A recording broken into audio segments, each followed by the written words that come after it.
con esa música hasta el año que viene.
Señoras y señores, doblemente el aplauso para estos chicos.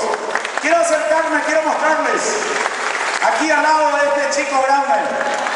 Saben que ustedes, a través del programa que conduzco hace más de 12 años, que tiene un éxito importante en el departamento de Itapúa y es también auspiciado por Cooperativa Colonias Unidas, este es el récord Guinness junto a su padre.